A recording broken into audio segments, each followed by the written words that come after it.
je suis. When I was released from prison, I thought to myself, on one hand, I cannot work for Israel because there is nothing in common between me and them. And I cannot work for Hamas anymore.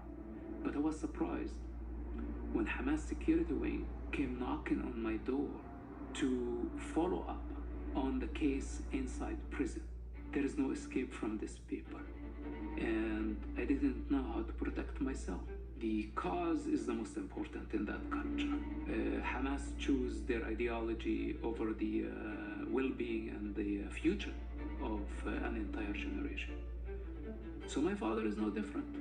And in fact, my father was the first to betray me when he had to choose between the cause and his own flesh, his own son. He chose the cause. Israel came to follow up for my promise to stop suicide bombing attacks. And I was afraid that they were actually going to punish me for having the original intention of being a double agent. And the answer was, son, you don't have to worry about this. Many people start like this with us. Yeah, they hate us. It's part of your culture. You don't know who we are. But now you need to understand that your life is in danger. They said, we can help you with this. This is the least we can do. Their entire work was to protect me from Hamas. So for me as a youngster, I came from a society of savages into the most advanced intelligence service in the world. So for about 4 to 6 years of a very serious work, we were able to deconstruct the Hamas operation in the entire West Bank. The payment, for me, it was the protection, because I did not trust Hamas anymore. I did not even trust my father anymore. And I was able to trust the Israeli intelligence because they did practical steps immediately of giving me cover, giving me the knowledge that I needed. The operation was very dangerous and Hamas was already in suspicion of me. So I decided to just leave the territory. I could not go to any Arab country, and the best, most secure place was the United States. So this is why I migrated to the US.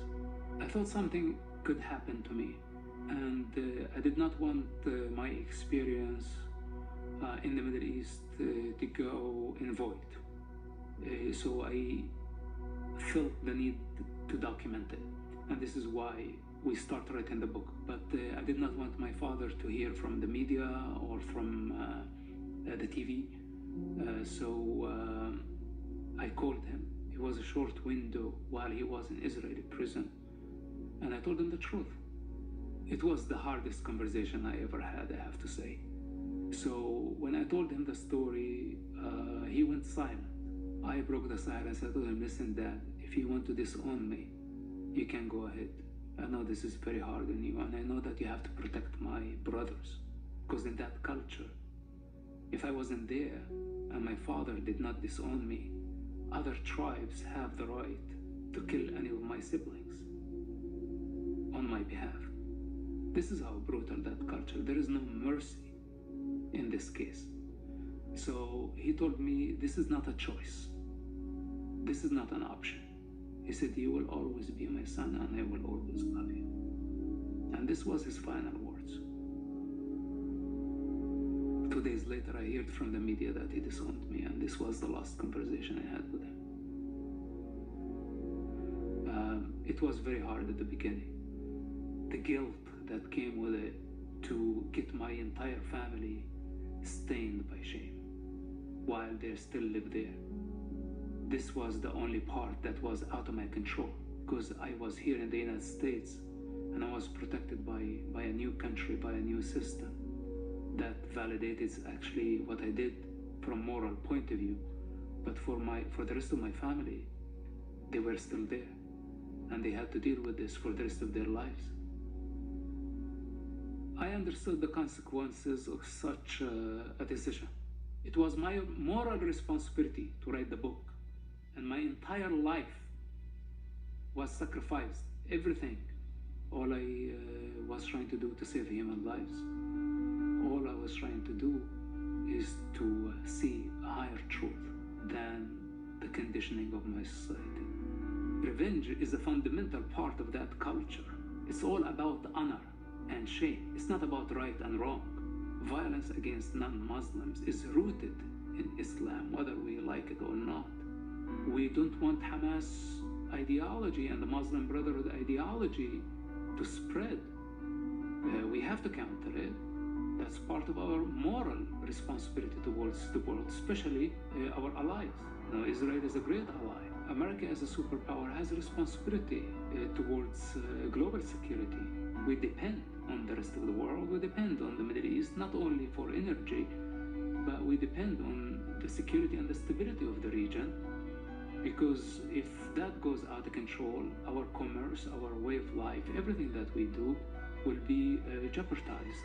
The fact that Hamas used their own children as human shields should not give Hamas a ticket to more power and to more territory and to more money.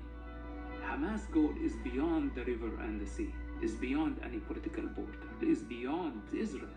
Hamas's aspiration is global. And if Israel fails to destroy Hamas in Gaza, it will be the birth of an empire of savages. And we cannot allow this to happen. Because if Hamas succeeds in bringing Israel to its knees, many other Islamists can do the same, and there would be so many of them. The Muslim Brotherhood is here in the United States. We see Islamists and communists marching together in the same street, having a common goal. And their goal is the destruction and the fall of the American civilization. How could any American not consider this as an immediate threat? Is this the time when the Allies abandon their friends? Just because we have some angry pro-Palestine thinking that this is a cool thing, exploiting the American freedoms, their anti-civilization, their anti-America, their anti-freedom. If Hamas laid down their weapons today, there will be peace. But if Israel laid down their weapons, there will be destruction of the Western civilization. This is why I speak as loud as I can.